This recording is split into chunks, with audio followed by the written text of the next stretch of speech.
Hi everyone, welcome into the UPMC Rooney Sports Complex for the Playbook, presented by Microsoft Copilot. Now, the Ravens, I think everybody knows Lamar Jackson. They know Derrick Henry. Those are obvious things that you got to deal with. But as you study their offense, there's a couple other players that create explosive elements. Flowers, number 4, is a really big problem. And I want to show you a play. They do about 2 or 3 times a game, and they get almost everybody. It's called a run action, but they get him wide open in this particular action. So as we snap the ball, I'll show you what run action is. And they do it very good.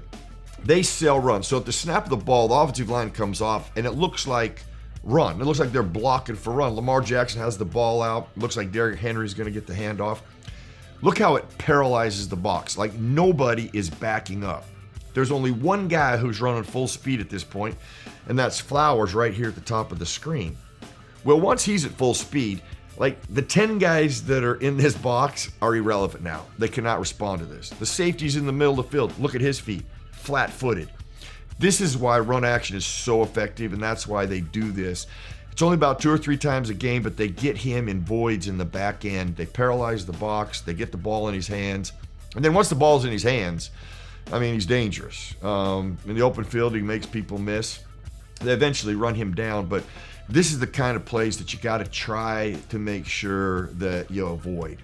And then Andrews, their tight end, he's a problem. You know, the NFL is all about matchups because of his size and his ability to run routes. So even Cleveland has a problem with him. They put a defensive back on him. Why?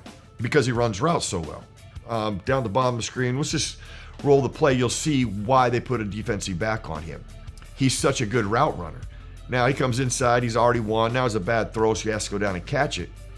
But a linebacker, that's a hard ask for them to cover a guy like that. But his size is a problem with defensive backs. Again, here on third down, he's at the top of the screen, another defensive back. Now they switch defensive backs to try to match up to him, but again, it's still a problem. At the top of the screen, he runs a great route. He beats the defensive back. When he beats the defensive back, then you got to get help if you're going to try to get him on the ground because of his size. And to put a linebacker on him is a risk because he runs such good routes that he's going to beat them. So these two guys, you got to hold them down, and you can't allow big explosive plays. They're getting healthier, but these two guys are a big concern when you play the Ravens. Finding ways to match up will be critical in this game.